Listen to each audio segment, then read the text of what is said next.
Hello and welcome to the Claret and Blue podcast. Every Monday it's Q&A time and it's time to open the mailbag once again and answer another batch of your Aston Villa questions. I'm your host Dan Rolinson, joined by John Townley. But before we get into those questions, John, we're going to do our little 10-minute debrief on the game. First of all, before getting into anything specific, how did you feel coming away from Villa Park on Saturday afternoon? I felt better that Burnley has equalised, to be fair.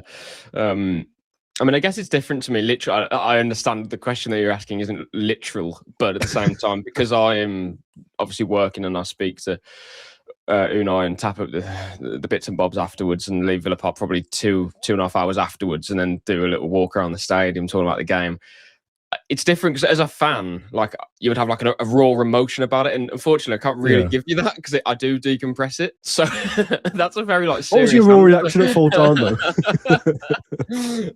Well, no, my sort of overriding feeling after the game and whatnot. Again, genuinely, the fact that Burnley had scored, I was in a better place because of that. Put it that way. Yeah, but at the same time, absolutely a disappointing performance, actually, more than anything else. The result was obviously frustrating, but I'll be totally honest, I wasn't shocked about it either. Like going into the game, I think I predicted on our podcast even 2-1, but anyone who I'd met before the game, I said 1-1 too, because I knew it would be a really tight match and a difficult one for us to sort of play our way through. Leeds on the road have won once away from home against Wolves this season, but they don't lose many, and they drew at Sunderland, drew at Liverpool 0-0, drew at Chelsea after coming back from 2 goals behind. Like they've clearly shown a bit, and they do have some decent players, and credit to Farke because I wrote them off at the start of the season, to be fair. They'll stay up, I think so, and I hope so as well. I like having Leeds in the Premier League. So yeah, my overriding feelings was literally the same as everyone else, just real frustration. I didn't go overboard, but at the same time, I did say that Brighton, Leeds and Wolves, I wanted a minimum of 9 points. We didn't get that. We have 7. You have to beat Wolves. You have to. We'll get on to the sort of the Chelsea theory that I think we both have. Beat Wolves. That is it. That is the most important focus that we can have. It's nothing in the future after that, really. It's just winning at Molineux on Friday night. For anyone watching, you might be able to see the cogs turning in my head of the Chelsea theory we both have. What is this? What Chelsea theory do I have? Well, you told me after you got it. Got it. Yeah, what I was about to say is you obviously, I think you said off air after the fan zone that you thought it would end up as a draw, but on the episode you said you think we'd win 2-1. We also said, well, Chelsea will beat Burnley and Manchester United will beat Everton, which is tonight as this comes out. I did say I wouldn't be surprised if Chelsea did draw that game, and they did. And I absolutely wouldn't be surprised at all if Everton gets something against United as well. Had Liverpool not had what happened to them happen, I'm not saying Leeds was a good point, but if Liverpool draw, Chelsea draw, and so do we, it is what it is. It's one less game for them all to catch us. Were you watching that Liverpool game? I caught the last 15 minutes, yeah. Oh, man. So I was I was a ball of energy in that last 5 minutes, honestly. They took it away from us twice, man. I know. Yeah, I was delighted. I was delighted for the first VAR call. And then you're looking at the TV for the second one and thinking, well, he's clearly offside. It's all good. And then Anthony Taylor points back to the halfway line. And I've lost my head thinking, like, what? I was just thought they're not going to rule out 2 Liverpool goals here. Well, yeah, and you know what? It is what it is. Like, we can talk. That's what we said before. We're going to do our own job, and at the moment, we're not really doing that. So no, we're not. But that's also why trying to hate watching the teams is even more important these days because we haven't picked up the results that we wanted. And I was going to look back. I had my laptop open and ready to do it. I was going to look back in the last, 4 or 5, 6 games, what the gap was from ourselves to the top 5 before then to what it is now, and my guess would be that it was probably about 8 or 9 points. A few weeks ago, you mean? Yeah, I would have loved to have had this for the podcast and put it out, and I'm sure other people knew it as well, that had Liverpool not won that game, the gap to 5th, which was 8 points at the time before they got that late goal, I don't think it would be that dissimilar to what it was before we've hit a bump in the road. And we said, didn't we, at the time, the reason Villa have got a great points gap is we can allow some drop off, and we are still 3rd, as much as it feels like this is heading in one direction. Yeah. There is still a points gap. The way that we've played and the injuries we've had, I wouldn't be at all surprised if there was no points gap at the moment, because we've not been up to the level. The others around us, despite Liverpool winning yesterday, others are dropping points as well. I just had a quick scroll back to the match week 20, so 8 games ago. Villa had 42 points. Man United was 6th then with 31. So it was an 11-point gap to 6th place after 20 games. 8 games ago, I don't know, would that be like Forest or something that we won? I can't remember. It's absolutely relevant. Forward than that. Yeah, just sort of the last 6. Match week 23. Was that Everton maybe? Match week 23, something around there, when we lost. Match week 23, I was on 46. Liverpool had 36. 10. Yeah. The overriding point being that since then we haven't had a great run of form. Like we won so many 8 in a row or something before that in the league. I think home and away. That's obviously changed. We've taken 4 points out of 4 games from Brighton, Leeds, Everton, and Brentford, and 2 late set piece goals. It's hardly encouraging, is it? It's not the recipe to then think, you know what, probably going to win 3 or 4 home games. But we've only lost ground of 4 points there. Yeah, should we quickly touch on that Chelsea theory that we have to try and paint? This was the only sort of positive that I could take after the game. So we did the same thing independently of each other. You did it on your walk and talk, which obviously I didn't see, and we did it on the post-match podcast that you hadn't seen yet, of this theory that, and stay with us here, right? Because the first part is Villa beat Wolves, and I can hear people going, well, that won't happen. Yeah, it might not. Villa beat Wolves and Chelsea don't beat Arsenal, which is the Sunday game. Villa play Friday night. But both are the most likely outcomes, I think. Arsenal would be the favourites for their game and Villa are the favourites for the Wolves game. Yeah, doesn't mean we both win, but let's just say that's how it goes. By Sunday night, the gap to Chelsea, we've always said Liverpool, right? Because they were who were in 6th. Yeah. But it's basically whoever is in 6th. So Sunday night, it would be a 9-point gap to Chelsea, which is as big as it was 8 games ago, right? So we're back in a good position despite us being rubbish. Then Wednesday, Villa host Chelsea at Villa Park with the opportunity of a 12-point gap. They would be 6th place then, Chelsea, right? That you would assume. Yeah, the kind of key thing for me. Yeah, that's the theory, basically. So Villa win 2 games and Chelsea lose 2 or don't win the Arsenal game and then obviously lose to Villa. In 8 or 9 days' time, it could be a 12-point gap. So things change very quickly. The theory, I can definitely hear people saying the same in the comments as well. Well, Chelsea could beat Arsenal, we'd lose to Wolves, and then Chelsea come and beat us at Villa Park as well.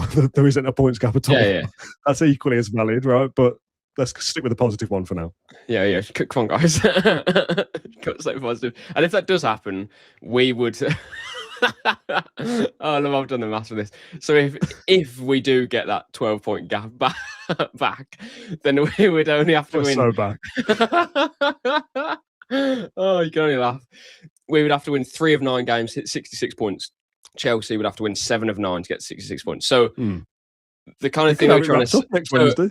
So, but that's just to try and highlight the importance of the Chelsea game and Wolves for us. Like I don't think we beat Wolves and Chelsea.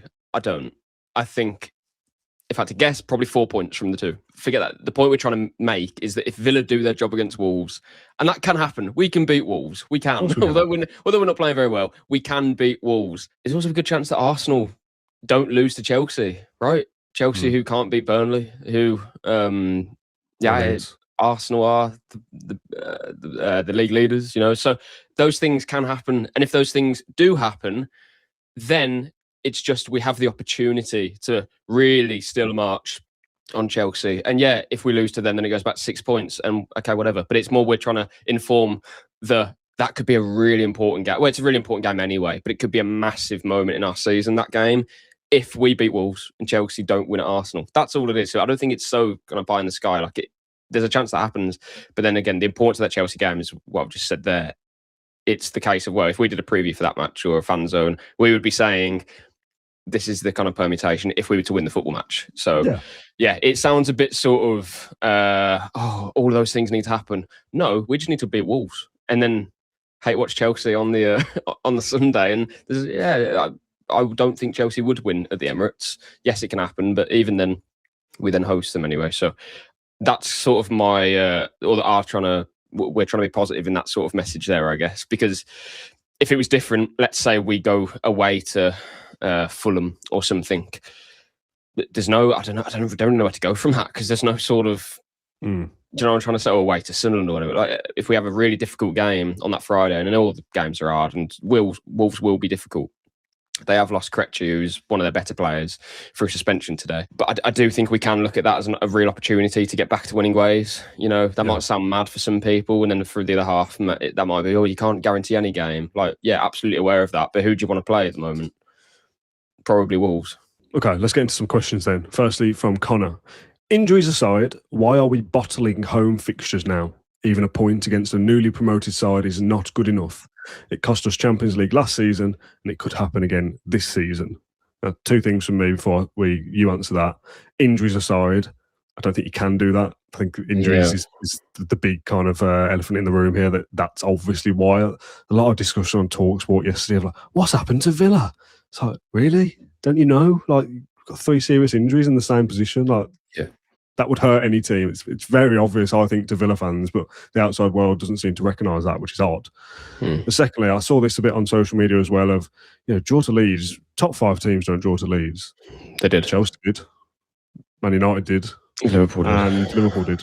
Yeah. Teams that people expect to, leapfrog us and may leapfrog us, right? That's football. None of us know what's going to happen. But the teams around us have also had crap results this season. And someone's going to end up in the top 5. So why can't that be us? Yeah, just quickly on Leeds, we are the only team to beat them of the group of teams that we're competing against. So, really? We got 4 points out of Leeds, which if it was the other way around and you got a point at Ellen Road but beat them at Villa Park, you'd just go, yeah, that's fine. Chelsea lost their 3-1 on a night game, which was one of Maresca's final game. Well, I can't remember. Anyway, they obviously drew and then lost at Ellen Road, and Liverpool drew twice, didn't they? There was was it 3-3 at Ellen Road, and then obviously they drew at home 0-0. And Man United drew at Ellen Road 1-1, and we'll play them later this season. So we are the only team to have beaten them out of those teams that we're competing with. So there genuinely is no disgrace in drawing to Leeds. That they've turned a corner. Like I don't know what the form table is. Should we say since we won at Ellen Road, but they have picked up a lot, and they would be a respectable team that probably punching upwards, sort of middling side. So, yeah, no disgrace in that for me. In terms of the actual question, why Villa bottled their home form, I do think that we're sort of putting ourselves as and rightly so, because we are literally third in the league. I don't know how to explain this, but for example, Brentford beat Villa away, beat Newcastle away, right? I think as well. Everton have got some good results away from home. Too, it's not against the realms of possibility that these teams come to Villa Park and get results every so often. Our home record is one of the better home records probably in Europe, even with those 2 defeats. Yeah, 100%. Don't think we can talk about injuries so flippantly, as you sort of mentioned there. I think Tielemans, especially in games at home, he is the key to unlock a defence. The amount of times that we see that through last season, and even in points this season as well, it'll be one hooked ball through the middle of the park that no one sees apart from Yuri Tielemans, and we score from it. And we all say at the time, oh, great ball from Tielemans. The day after, when we do a Q&A, we kind of forget about it. So we're forgetting about it now, But we're also very aware that he's capable of that. For example, like Southampton last season, when we were struggling 0-0, and you're thinking, hold on, we can't drop points here, and all of a sudden, obviously Watkins comes on, really good finish in that goal, but also Tielemans with the ball over the top. So he has that ability, and I think that's especially what we're missing at the moment. We know about Kamara; you'd miss him home and away on any given match, but especially a home game if we're talking that context. Same for McGinn, man. How many times have we spoken about McGinn where people say he's not good enough for this level and all that kind of stuff? And we always used to say, yeah, but take him out of this team and you'd miss him. You miss his energy, you miss his drive, you miss his, let's take this game by the scruff of the neck and go and win the game. There's no one else to do that at the moment. I think we're lacking quality as well in those positions. I think the teams that we're competing against, and even other teams in the Premier League, the wide players, Buendia is having probably his best season for Villa, and it feels like every podcast we have to say this, we have to sort of balance it out with, but he's playing his part, and that's fine. But Buendia for me is not more than a useful squad player. And yeah, you can start games, but you're not going to get a consistent Buendia across the course of the season. You're just not. And it's unfair on him, I think, sometimes to sort of put that on him in a way. But apart from Morgan Rogers, I'm looking at Bailey, who's had a terrible game against Leeds. Buendia, yes, he's come close to scoring, but we need more there. And I think in the summer, that's both areas we need to be addressing. Obviously, Sancho has shown a bit more form recently, but it's taken him half a season to get going. We haven't got very long left now.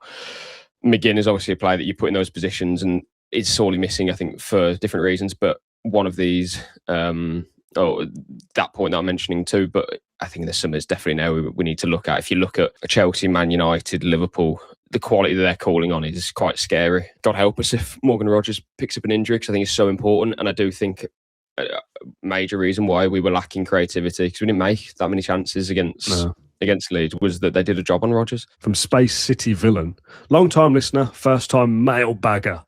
In American football, there's an age-old saying, is it the X's and O's or the Jimmies and Joes? Meaning, do you know what that means? Would you like to have a stab at what that might mean? No, I haven't got a clue. Meaning, what makes a team good or bad? Is it the coaches and tactics, or is it the players? I'm curious for y'all's thoughts at the Premier League level. How important is coaching versus having the right players? Love the podcast. And yes, I did purposely use y'alls in the question just to mess with you lot. I think you lot is how Brits say y'all. Anyway, thanks. Y'all is so... that doesn't come out my throat properly. Clearly, for us and a team like ours and a club like ours, the manager is vitally important. And we know that already. The level of coaching that we have is, and I heard Ange Postecoglou say this on the overlap the other day, that pound for pound, Emery is probably the best manager out there. And I mean, we won't be disagreeing with that, but I struggle to think anyway, sort of without my Villa bias hat on, who that would be otherwise. You could probably pluck out a few different names, but Emery would have to be in the conversation, and probably is, especially in the Premier League. I think goes without saying that we are where we are because of Unai. And again, I look at the options that we have on the pitch, and it's nothing against those players; they are Premier League players. But to be third in the league and trying to push, I mean, on that day, Saturday, we were going for 5 points behind Arsenal, weren't we? If we had won. Yeah. But I just don't think the quality is there. Again, over the course of a whole campaign, those players need to chip in different points of the season, obviously. But we can't be relying on them for 38 matches in the league and possibly 50, 55, across the course. Harry says, before I start, I will say I still have faith in the team and Unai Emery that we will get top 5 and do well in Europe. However, what has happened to our creativity and ability to create goals or even shots on target? This season we relied on set pieces and long-range goals, but even they've dried up. I know we have a certain way of playing, but I believe that by speeding up our passing, it would really help us. Look forward to seeing what you have to say. I feel like this part of the show, we've had our lead section at the start, and the first few questions all play on the same themes. There isn't the level of quality, is there, and depth that once we've been hit by the injuries we've got, there really is so far you can go. But I think confidence is because yes, we're missing some key players, but we're not missing 7 or 8. We are missing key players, absolutely. But at the same time, we have enough to beat Leeds. We have enough. Have enough, yeah. Yeah. And because we're not, and we've had a bit of a bump in the road, as I say, I think we're looking around a little bit for inspiration from somewhere. And you're looking at Morgan Rogers, and he's probably got 3 players around him. He can't pass him the ball, And that's kind of where I go back to the sort of quality argument. You're relying on something else from, your attacking ranks. Watkins isn't having the best game, and if he does make those runs, maybe there isn't the quality behind him to find that pass. And confidence is low. Leon Bailey's turning back at every opportunity because he knows if he goes forward, he's probably going to lose the ball. Elsewhere in the team, we just seem like we are, lacking that sort of intensity off the ball, but then also in possession as well. I think you're right, the speed that we play at, but different reasons for that. And maybe it's an unconscious thing. I don't think the players are literally trying to slow the game down to control it more or anything like that. For whatever reason, we just need to get that win. And I know we did against Brighton, but following up against Leeds is no easy game anyway. I just think we need to, just battle a few wins out, like early in the season when we beat Bologna and Fulham and then Feyenoord.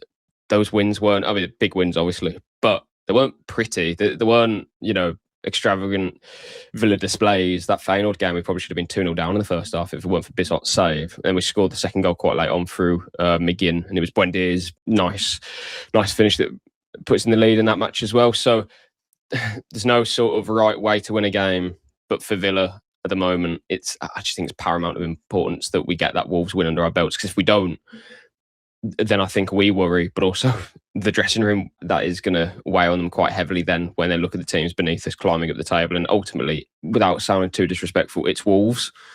They're a Premier League side, they will fight, and they've had an upturn under Rob Edwards, but at the same time, those players know that while they'll be in a fight in that game, you have to win. This, at the moment, is still one of the worst Premier League teams we've seen. So, yeah. Okay, we'll talk more about Wolves in more detail. Obviously, the closer we get to it, the game is Friday night, so it does condense our kind of podcast schedule, if you like, a little bit. So I think we'll have something out every day this week. Next one's from Myron Tings.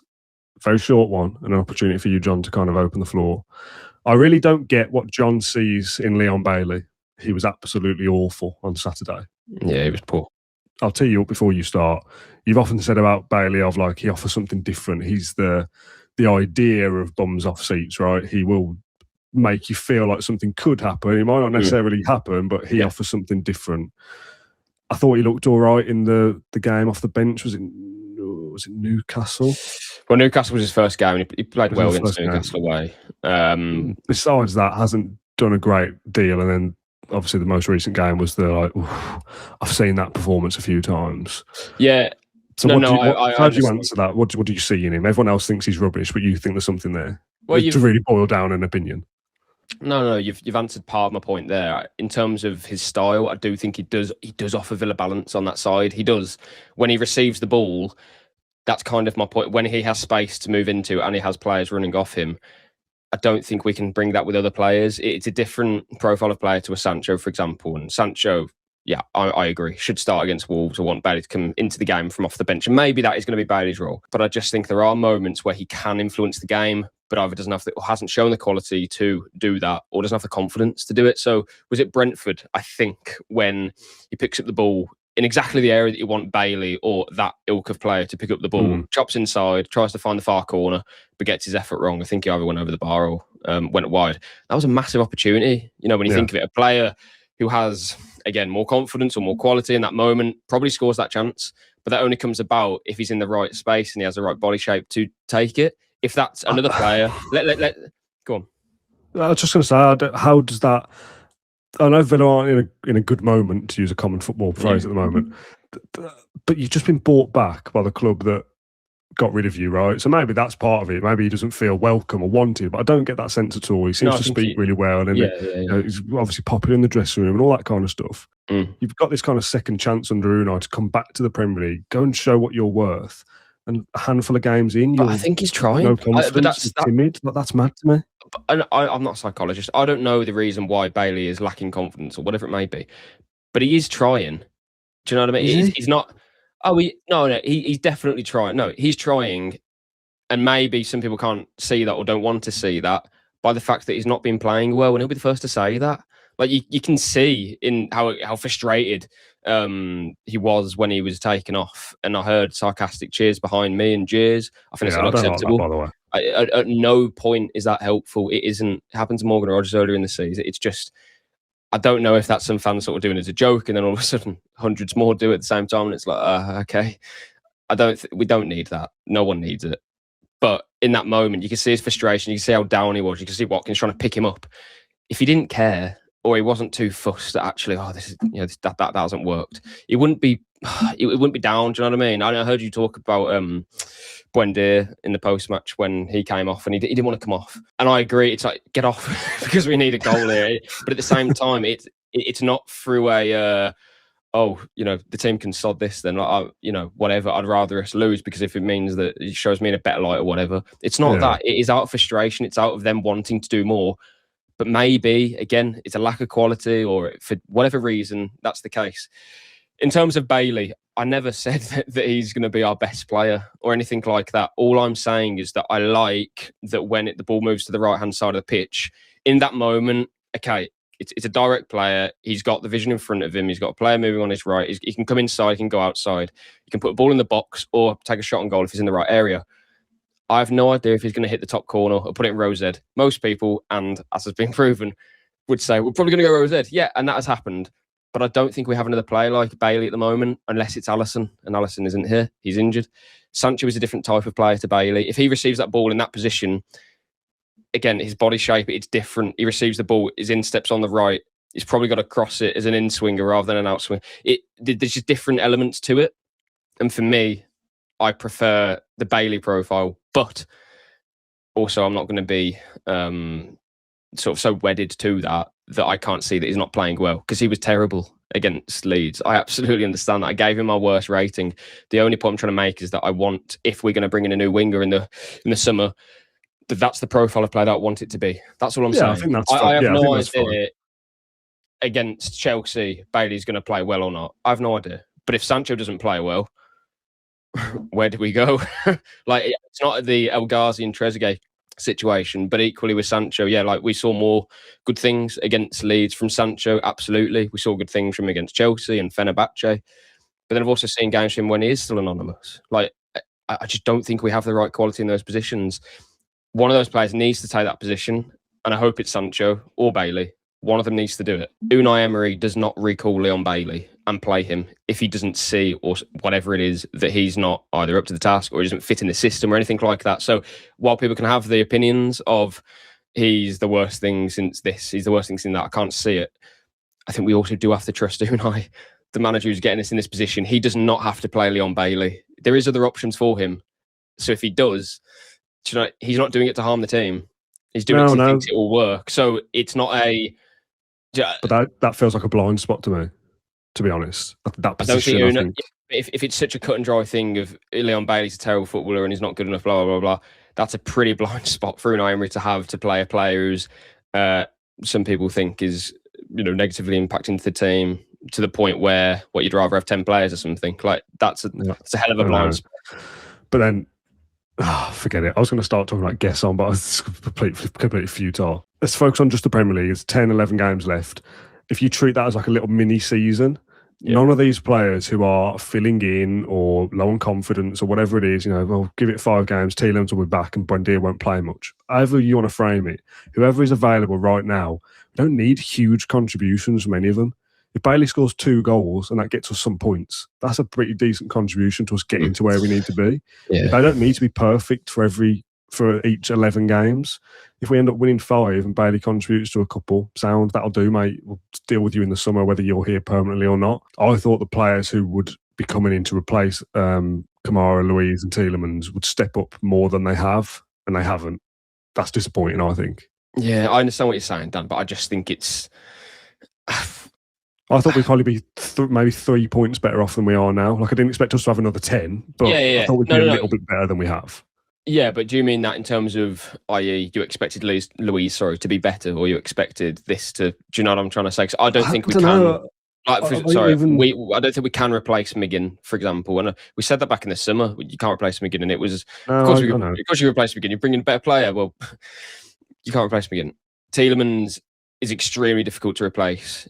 Full stop in a transfer window, and I think we probably did as much as we can, to be honest. And Kamara, if it was outside a window, you wouldn't have Bailey to choose from or Luiz, so they're kind of better than nothing, I guess. But I saw Alex Berwick on Twitter, who's I like his analysis, kind of complaining about Villa that we're still trying to do the exact same things that we did when we had our strongest team, and we're just doing it at a lesser level. Surely you have to try something else rather than trying to do the same thing but worse. You've got to try 2 up front. You've got to try something different. Asking Luiz to be Tielemans, he's not as good. Asking Bailey to be McGinn, he's not going to do the same things. Like, it's just different. But I thought, even with the injuries, that 11 should be able to beat Brentford at home or Everton at home. Like, 3 more points. I'm not expecting the world of difference, but a little bit better than they have. And that would give us a bit more breathing space. But this group hasn't been as effective as I thought they'd be, even maybe not from a quality point of view, or this player isn't as good as that one. Almost like the galvanising effect of, like, we've lost some good players there, but we're going to band together as a group of 15 and go and win some games. And they haven't really, and that's what disappoints me. Feels like they've not grasped that opportunity. Yeah, I understand it. My expectation after McGinn, I can't lie, it wasn't that high. Like, I thought we would win games and I thought we would lose them, and that's what's turned out to be the case. I don't know. I understand the point that Alex makes there. I don't know exactly what it was, but if it's what you said, I understand that. But I also think that we have obviously been forced into some things that we didn't want to happen. For example, losing key players, but the structure has always remained the same, and we've basically improved all the while. So I understand it. Try new things. I get it, but equally, Unai's done this for his whole career. He doesn't tend to adapt the structure. In that, there's going to be little details that are different. I.e., as I just said there, it's very different for me, Sancho to Bailey, Bailey to Sancho, even if it might just look like plug and play right winger. He's better than this one. It's much more detailed than that for me. So there will be little things here and there. However, do you play 2 up front against Wolves, for example? I don't know. I mean, I think that I think probably, I think it's unlikely, but is in the point of, well, would we do it though? Do we think you and I should do it? That's probably a conversation for close to the time when we speak more about Wolves.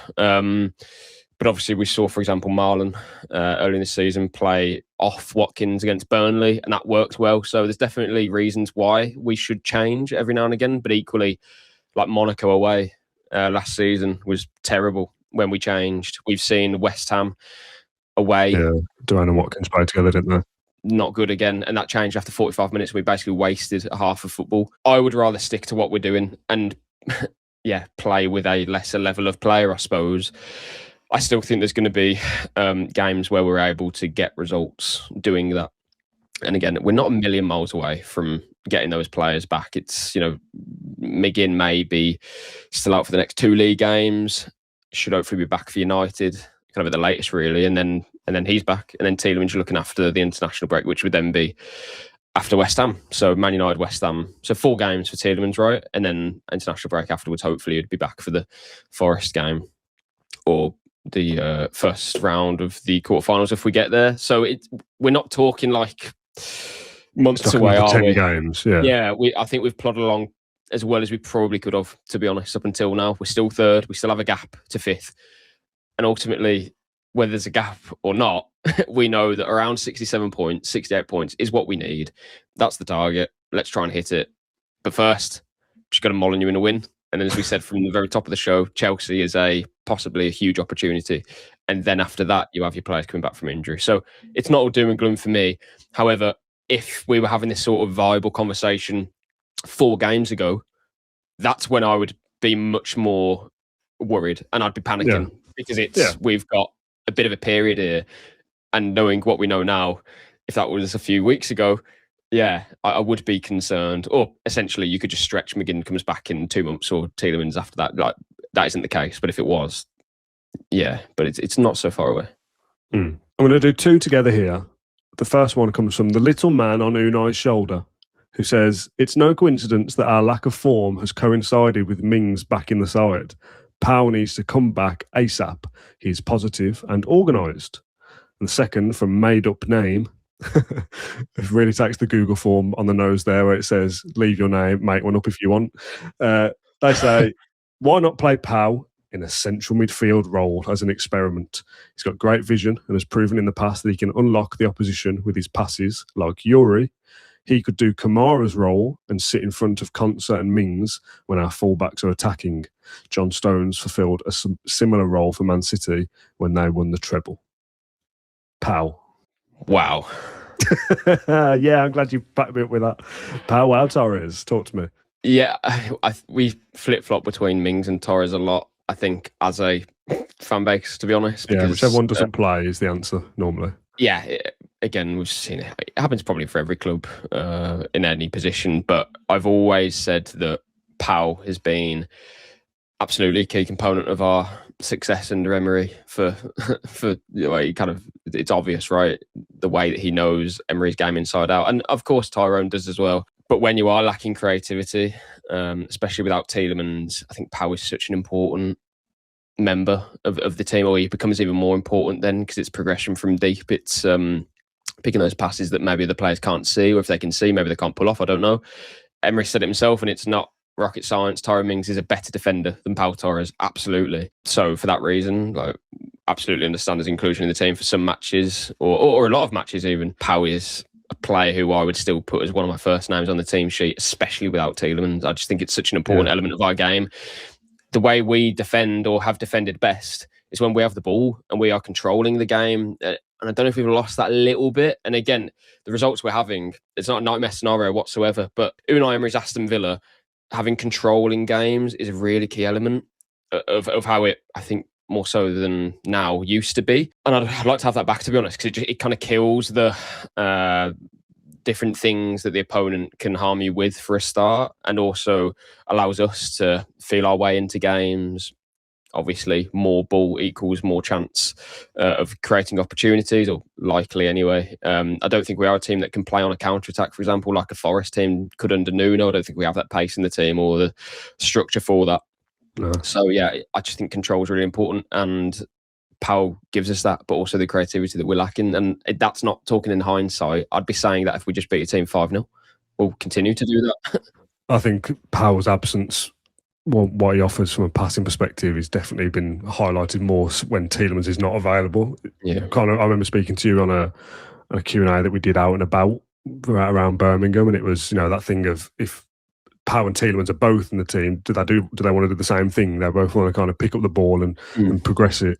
Whereas if one's out, you can kind of rely on the other to pick up the slack. When neither are in the team, there's no one really to do that to that level. Mings and Louise aren't going to do it to the same level that Powell and Tielemans do, because they're just not as good at it. That's okay for some games against certain opposition, but we're relying on them to do that, and they can't really. What I said at the top of, you know, kind of whoever's not available is the answer. You know, and Pau Torres is giving the ball away for the Brentford goal. Get Tyrone Mings back in there. He's a better defender. When Tyrone Mings has a shaky game, it's you need Pau Torres back in there. Like, that's just the nature of the game, right? I know it went down as an own goal for Brighton, but Tyrone Mings has essentially won us 3 points last week. So swings and roundabouts for me. But I would like to think that in a game where we're expected to have the ball and go on and win the game by the way that we do, Torres should be part of that. We played like the away team, didn't we? Especially in that first half against Leeds. I was scratching my head really thinking, like, why are we not taking the game to them? And it goes back, well, what have you got on your bench, or what can change? And it's, well, you've got a controlling player there who can come into the match and settle things down. And in the end, we did that when Barkley came on. I think he was one of our better players in that second half. Sancho as well had more about him, more confidence than Bailey as a comparison. But yeah, I just think Torres, it sets the way of the game in some respects. Again, I don't know if it's something that we quite realise when it's happening. But if you played the game twice, one with Mings, one with Torres, I guess that we're going to be in control of the ball more often. But then, of course, it's not as simple as that. Maybe Calvert-Lewin has Torres' number or whatever. Like it's not simple. But if we're talking about Aston Villa and how they play football, I think we're a better team when Torres is on the pitch.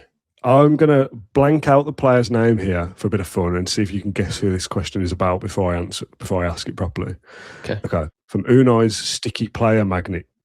Dan, stop ignoring the elephant in the room. I've asked this question a few times, and we simply have to talk about X, and I don't want to hear John's blank excuses anymore. Excuses? Well, they've given a thing that you will say about this person that I would say is an excuse. I don't know. Watkins? Onana. I don't want to hear John's physical characteristics comment anymore. That's quite an important part of his game for a start. But let me read the question. Go on. Villa score more, look more threatening when he's on the bench. Apart from that one game, maybe against Arsenal, when we had less of the ball. In general, he throws the balance off, and it's no surprise to me we look a better team with Barkley and Louise dovetailing rather than with Onana.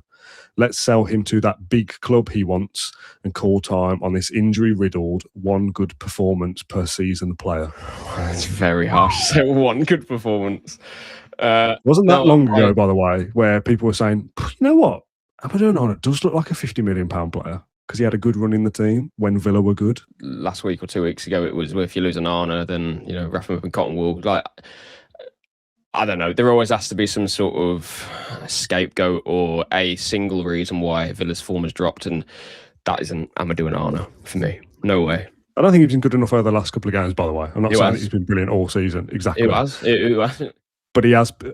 This year has been the year where people have said, actually, you know what? I think he is all right. So he has been good this season for the most part. But again, I come back to what I said before. Tielemans, Kamara, McGinn are out. Onana, go and raise your game, mate. Go and show everyone how good you are. And he has to a degree, but nowhere near as much as I want him to. Yeah, no, I get it. And eventually he will take that mantle, I'd like to think. But at the same time, let's have it right. He is playing with a midfield that he has never played with before in his career. And we've had about a month of doing that. Maybe less, I'm not too sure. In Louise, obviously. Yeah, less probably. Yeah, and he's been asked to do something different as well in that, because Onana's best games for me have been when he's been playing alongside Kamara, which, frankly, for any midfielder would be a dream.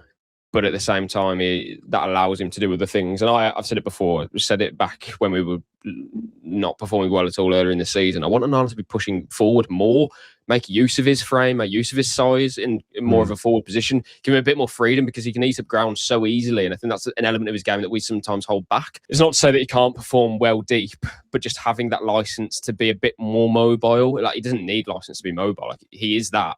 But actually stretching his legs and getting around the pitch, it's a very hard player to stop when he's in motion and when he's moving.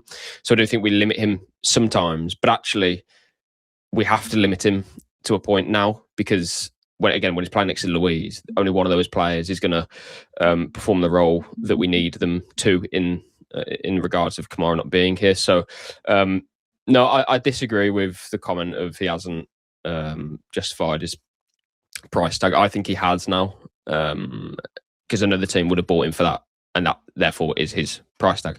He needs to stay fit more often. We know that, but equally, I just think us winning one of the last 4 games or something in the league, I don't look to Amadou Onana as the reason why.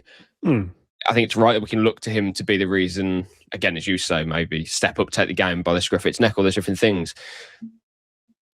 But this is 11 players on the pitch at the same time, so. Yeah, I get it, but I think there's a time and a place for criticism of players, and I don't think this is exactly Onana's time to be. Well, I think it already has come a few times, and I don't know. For me, just no, not for me. I don't understand. I think there's a key element to the team. I remember doing a segment about him earlier in the season where you were asked to describe what you meant by his physical profile. I think it might have been at my house, actually. We did it together. Yeah. And it was like, what do you see him in? What is it that he brings to the team? And you said your piece, and that is your opinion, and that's fine. And he was actually really good in the weeks after that. And I remember, I don't think we ever said it, but it's a bit like, you actually said Onana was this, and now he's proving to be that. Like, fair play, like that's what you thought, and he's actually playing well at the moment. So let's hope that this segment is followed by him having a 4-week period of being good.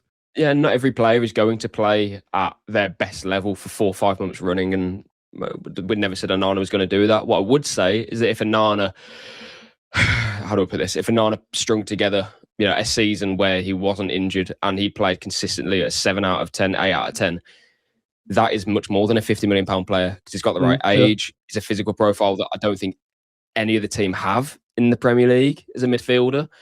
The assets that he has in terms of being, firstly, capable of being box to box. He has goals in his game. I just don't think we're unlocking that yet. Box to box again, in both sides, corners, long throws, all those different things. I think he's the perfect midfielder for a lot of Premier League teams. We have him, so let's, do you know what I mean? Let's try and, I don't say let's try and support him, but let's also try and, I guess that's kind of partially true, but also I don't want to be negative about this. I think we have a very good midfielder in Amadou Onana. I do. Can he improve? Yeah, of course he can. So can Morgan Rogers. So can Ollie Watkins. So can Tammy Abraham. So can Emi Martinez. Like this, it's not he's not going to cap out, and that's that. I'm okay with Amadou Onana. I don't think this is the time to sort of be putting blame on him as such. I think that would be scapegoating if we're doing that. I haven't seen a game where he's looked uncomfortable or he hasn't looked good enough. Maybe we want a bit more from him. That doesn't mean he's a bad player. There's loads of questions in the mailbag, by the way, that we're not even going to get around to all of them on this episode, but we've started to do 2 Q&As a week now, and we do one of them tends to be live, so anything we don't get around to on this that is still relevant pre-Wolves, we'll probably do something Wednesday afternoon, we think, at the time of recording this. Wednesday afternoon, I think we'll probably be live, yeah. Yeah, so keep your eyes out later in the week for more. This one's from Tony Daly's turbocharged boots, which I've included this because it's quite funny, but it also reminds me of the Dean Saunders narrative that goes around every so often of like, high press, that used to be closing down in my day. You know, those kind of things. Yeah. I just like this. Since the introduction of VAR, we're now using acronyms instead of natural free-flowing language when describing football. I reckon soon we'll be hearing things like the through ball from Rodgers was the Cogso creation of a goal-scoring opportunity. The defender attempted to Bogzo block of goal-scoring opportunity, but caught Watkins, resulting in Dogzo. Whatever happened to great through ball from Rodgers and the defender cleaned him out, definite red. Has VAR and its related language made us more robotic when talking about football and taken the humanity out of the game? Yeah, it just sounded like he swallowed a laptop. I get it to a point. I don't know whether that's VAR's fault. I think that in 2026, we want and have more ways to talk about football than before because of things like podcasts and 24-hour news coverage on radios and TV and stuff of, the constant news cycle. People need to say things in different ways to sound interesting, I think. I think when it's related to rules, that's when it's long. Yeah. Like no one, that's boring. Like in the Arsenal game earlier today, it wasn't anything to do with the rule book, but they were wasting so much time doing or connecting microphones to the referee in the lines when he's just thinking, what is going on here? Like we're just losing the entertainment here completely. Yeah, we're just losing and then after half time they come out and they didn't have it fixed again. So yeah, that's frustrating. Rules and justification of rules are frustrating, but I actually like the sort of, I don't know, different terminologies, I guess, for describing what you see on a football pitch. I like that. I don't know about ball knowledge, but just explaining different things in more, I'll say elaborate ways, but in more detailed ways. I think that's good because it paints a picture of what you're talking about. I think I don't think there's anything wrong with that, but I understand dogzo and all that stuff. I get that. The kind of memes you see doing the rounds when someone will describe something on social media and it will get quoted like, "Oh, I just said that down the pub with my mates," and it'll be like something overly technical. Pockets. Yeah. Just what happened to the floating roll? That's what it was back in my day. Yeah, well, that's just silly, and you won't get that on air, of course. But I understand it. Football it has become a bit more like, I don't know, a bit scientific is a very broad word. Yeah, but very robotic. Yeah, is probably the right thing to say. That it has become more of that to like XG and stuff. Again, I like it, but I think it gets misconstrued. Like XG that shows the quality of chances. It shouldn't show who is most likely to win a game for me. Like, don't take it so literally like that, because there's a lot of factors that influence XG, So when that XG account always says about, oh, Villa have lost and blah, blah, blah, we seem to lose more games when we have a higher XG. So what's the point of that? I've seen that so many times. If expected goals, XG, was called something else, it would never get half as much of the reputation that it does. Because it's not, because it's like expected goals. Well, Villa were expected to score 3, but they didn't. It doesn't really mean that. There's so many, again, different factors. It's quality of the player taking a shot. We're not going to go into it now, but people can take something that someone says or whatever it may be and take it literally like either something offensive or something that leads to a conclusion of something else. Like if Villa have a higher XG than Bournemouth, okay, that means we've made some good chances, but it doesn't mean that we deserve to win the football match because, for example, what if Bournemouth score 2 really early goals, right? Villa's XG is probably then going to be higher because we're attacking for the rest of the game. Yeah. So, that's one example. Yeah, okay. All right, we're going to move on to some different bits and pieces now to end the show. From Peter with shin pad. Me and my 2 sons listen to the pod on the way to games. All 3 of us are dyslexic, and according to the boys' school, listening to audiobooks and podcasts is a great way of helping with reading. So thank you. I mean, I didn't realise we were doing a public service, and apologies in advance for us teaching people. But I've got one request and one question. We'll start with the question, because we'll finish with the request, because it's something I didn't realise I was doing. On a serious note, thinking about neurodiversity, I haven't heard about professional footballers who have, say, dyslexia, ADHD, autism, etc. Are there any, and how would they cope? I can only imagine the difficulty an ADHD player would have with Emery's intense pre-match analytical sessions. Many thanks, which is an interesting point that I've never, ever thought about before, which probably says more about me than anything. The request, we're going to have to indulge in some nonsense here for a second, John. Do you realise how often Dan uses the phrase 6'7"?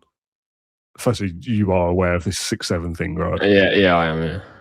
As much as anyone needs to be aware of it, like it's a thing for some reason. That's as much as I know. I'm not sure if it's intentional or not. It isn't. But it's causing my 2 boys to lose concentration when listening to the pod. Please stop. You are not helping my kids' education. I've never realised that, I think so. I thought about this, obviously seeing the question. The 6'7" thing, I don't get it at all. If I was more immature, I'd probably bring it up a lot, but I don't realise that myself. Yeah, these things happen every so often, these trends and stuff, and there'll be loads of people out there listening going, what's 6'7"? Don't ask. It's not interesting at all. It's the weird thing kids do. And I can see it like the way to end these things is for the boring adults to embrace it, and then all the kids will move on and go, oh, this is dead now. But I think 6'7", as a phrase that I'm clearly saying, is it's this period. We need to win 6-7 games. Yeah, of course. Another 6-7 points. Like that's a nice little amount, isn't it? 6-7 weeks for Tielemans. Do you know what I mean? It's a nice little next 6 or 7 games, that sort of thing. Yeah, I saw a video of Keir Starmer doing that in a classroom, and then the head teacher told him off afterwards, which was quite funny. Yeah, I don't get the thing that it's become, but I don't realise I'm saying it. But I'm not saying it for that reason. I'm saying it as like an estimation of a points total or something. Yeah, it makes me feel old because I think it's one of the first things that I've like had where I don't understand what's going on. Yeah. But I know it's a thing for younger people. On that more serious note, players having dyslexia, ADHD, etc., something I've never thought about. Those things are, again, I've not looked into this at all, but are, common. There'll be plenty of people out there listening and in wider society that deal with these things in their day-to-day lives. There are lots of footballers in the Premier League. There's lots of staff in those groups. Do you know what I mean? Like there must be instances of this. Yeah, something I've never even thought about. Yeah, I think it'd be a really interesting study, or some sort of, how do I put it? Not documentary, but it's certainly something that I'd want to either watch or listen or read about, because obviously we don't know ourselves what literally happens in those circumstances. But yeah, I'm almost adamant that the amount of footballers there are in the Premier League, League One, League Two, Championship across English football, and of course more worldwide as well. I'm certain there'll be some sort of practices that clubs put on to help or aid, whether it's, as you say, like teaching tactical elements or getting players in a room for 2-hour, 3-hour meetings or whatever it may be. I'm sure there'll be different ways to help, essentially. And I don't know exactly how that looks like, but at the same time, I say it's something that I'd be interested to finding out. And with the advancement of technology and all these different things that especially the elite football clubs have as well, as I say, I'm sure it's something that they'd be able to help those players with, and I don't think it's something that would hold them back either. But I don't know. It's one of those things where, for as many meetings that Villa can have about different things, obviously they're really important. Like any good footballer has a footballer brain. Any good midfielder that isn't very quick or very strong, they've got a footballing brain. Do you know what I mean? Because they understand the game. So there's that anyone who plays football at a high level will have. That sets you apart already. But then, in terms of literally the teachings from a coach or whatever, or the game plan, there's got to be different ways they can present that, or the coaches would relay it, I suppose. Because it's not, it can't be, easy for different, but a Spanish player coming, or Alisson, for example, obviously speaks Portuguese. I can't imagine much English. And although Emery speaks Spanish, which is similar to Portuguese, like that's probably not the best example then. But you know what I'm trying to say? A foreign player comes into English club, that must be hard to pick up tactical elements there as well. So there's always going to be sort of bridges or whatever it may be. But I'm sure it's something that the clubs are able to do. Yeah, interesting. As you said, I'd like to learn more about it. So maybe there's people out there listening that have done studies into these things that we could share. Okay, a couple of different bits, some about the podcast, which is a little bit meta of us to discuss ourselves, but why not? We'll get through these quickly. Tyrone's Bangs says, I haven't seen you do an in-person podcast at Poddymore Heath for a while. What's up with that? Podcast quality is still top notch. Just curious. Really busy. Was the last time I was in was to film the Dean Smith interview. So I've not been into the studio, since before Christmas. But Christmas, people have time off, loads of games, you're travelling. For us to find a time when we can actually get in, we've not been able to find one. It's probably the busiest period of the season. I've moved house and yes.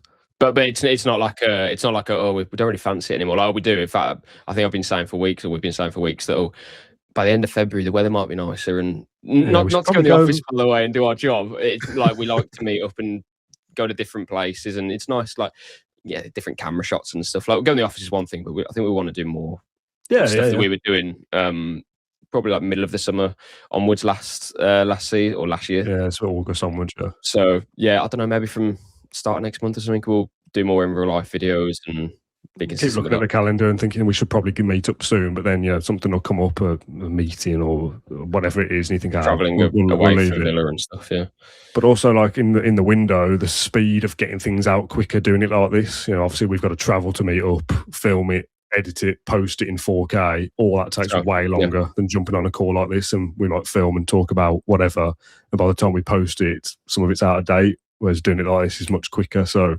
a bit of a kind of editorial decision from that point of view, but also logistics. Very boring, I'm aware, for people that are thinking, I don't know whether it's in person or remotely. What does it matter? For some reason, I thought we were in a meeting then, like just me and you, and I started eating my bread. So apologies for that. That's all right. Let's do, a couple more then. The Singaporean villain says, "Hi guys, love the show out here in Singapore. Has there ever been a time where you've been turned down by a former Villa player for an interview that you can talk about?" I have got a couple here. Do you get that list? Oh God, I don't know. Well, any sort of funny stories? I don't know. Probably not. I've got three. Stories? Yeah, I won't name the one of them, but somebody's agent was asking for far too much money to make a 1 hour podcast appearance, and I'm talking thousands of pounds. So that didn't happen. Olaf Melberg said no via Martin Larsson, which is quite a quirky story, I guess. Sorry, guys. He says they're obviously very good friends, and Larsson was one of the first guests we had on back in, I think it was April 2020, and it was done on Skype. And we said afterwards, like, "Oh, you're still friendly with the Melbergs. Could you put a word in?" and whatever. And Martin Larsson went back to Kendrick a week later or something and said, "Yeah, Olaf's not really interested in that at the moment." It's like, okay, fair enough. Yeah. And the third one, and these would all have been great, by the way. Tim Sherwood had an exchange of WhatsApp messages with Kendrick, or more so, Kendrick was messaging Tim Sherwood. I thought he would be up for it. Well, the story goes that he sent him a big long paragraph about, "This is what we do. We've recently had X, Y, and Z on. We've had 6 or 7 guests on over the last few weeks. Do you want to come back on? Do you want to come on and be interviewed?" And he simply replied, "No, thanks, mate." And that was it. I love that. Sent me the screenshot, and his bubble was like this big. And then Tim Sherwood was one line at the bottom. And they've never communicated since, as far as I'm aware. So it does happen. We often get, we want to do more, and could you do more? They're really good and really interesting, and we absolutely want to. But I mean, there's 3 there that I've shared, but there's plenty of others that maybe don't even get as far as a reply. No, we got Dane Smith, so good. Yeah, we get pied sometimes. And finally, from Dat Kenson, Dan and John, is the podcast your full-time job? If not, kudos to you, because you'll put out fantastic content. So if you did this on top of another job, that'd be mad. Oh my God. We should get an episode of the bio of Dan, Matt and John. I spend hours listening to you guys every week, but don't know much about you other than we all love Villa. I don't know whether enough people care about our personal lives to do a personal Q&A, but I don't know, let us know. Maybe a Claret and Brew one week when we're struggling for content in an international break or something. Yes and no, right? So we both work for Reach full-time, the company that own Birmingham Live and Manchester Evening News, Liverpool Echo, all these big regional titles around the UK. Claret and Blue podcast is part of the Birmingham Live brand, I guess, if you want to call it that. It comes under Reach Podcasts. It's the umbrella that you'll see on podcast platforms. That's the kind of company that we're part of. You're obviously the Aston Villa writer for the Birmingham Mail and the Mirror now, is it? Yeah. Yeah, so that's obviously you're employed as that, but you have podcast responsibilities as part of your job as well. For me, I've got other things going on, but probably 80-90% of my workload is the podcast, producing it, planning it, all the editing behind the scenes and that kind of stuff, being on basically every episode. So yeah, this is what we do for work. We're not doing a 9 to 5 elsewhere and then squeezing this in on top. That would be basically impossible. No, we do record out of hours though a lot, though, don't we? Not to get the violin out, but it's if we did this only, there'd be a lot more podcasts. Yeah. So we're doing a lot. I get that, but it's part of our job for both of us. But I'm glad that there's enough people out there, because we get this quite often, that this is like a fan channel or a fan podcast, and we are fans of the club, but we're not doing this in our own time. Well, we are sometimes, like you say, like we're literally doing it now on Sunday night. So this isn't work hours, but do you know what I mean? We're not doing a 40-hour week of something else and then Claret and Blue on top of that. For me, this is part of that 40-hour week. Yeah, I mean, it's part of covering the club, really, in sort of my way. Yeah. But in terms of the volume that we put out, or all those different things on top of all the work that we do, it's like, wouldn't be doing it if we didn't enjoy it at the same time, We'd be saying, oh well, you could probably only do 2 this week because we lost or whatever, and it's not like that. We'll do more. We're recording Sunday night, Monday morning, 8 a.m. tomorrow, and then doing a normal work shift. So like it is like relatively long hours, but we put in that because we enjoy doing it, and then we do it for the fans as well. Like that's what we want to do. We want to try and cover the club as best as we can in terms of podcasts, but then also the sort of things that we are doing, written and all those things. Yeah. Okay. All right. That is the end of this week's Monday Q&A, John, which as eager-eared listeners will realise this is actually a Sunday Q&A for us, but it will be out on Monday. There should be a Claret and Brew episode go out Tuesday, some kind of live stream Wednesday afternoon, a Wolves fan zone preview Thursday, and then obviously the post-match will be Friday night because Villa play Friday. So we'll have a weekend off for a change, which will be nice. A video/podcast every day this week. And for those that have stayed at the very end of this, we had a video documentary feature go out on Sunday with Jude Aston, who is a Villa fan with, he had his leg amputated for reasons I won't go into now, but it's in the piece, by choice, to allow him freedom to go and follow Villa, basically, home and away, as well as other things, obviously. And he filmed the week of Tottenham, Go Ahead Eagles and Man City back in October. And I've pieced together that footage with a kind of sit-down interview with him as well in the Poddymore Heath studio, actually, from back in like November. That went out on Sunday, which is a piece I'm really proud of. And I don't think you've finished it, John, but you watched some of it, and it's. Can you say it's good rather than me just saying my own stuff's good? Because that sounds very arrogant. No, and Jude's a lovely guy as well. I see him a lot. Usually in Europe, to be fair. But no, he's a really nice chap, and we've had him on a few times, I think, on the podcast previously, so I'm sure it'd be like a familiar face for a lot of people. But yeah, really inspirational story, and so I've watched about half of it so far. And yeah, you've told the story, and at least until what I've seen, really well, and done it justice. So yeah, do check that out. And as I say, Jude's story is certainly one which, inspirational is probably the word that I would say. Yeah, absolutely. Okay, John, I'll let you go and enjoy the rest of your Sunday night. Thanks to those who tuned into this episode of the Claret and Brew podcast. Hopefully you enjoyed it. If you didn't, let us know in the comments, I guess. But hopefully you took something away from what we spoke about today.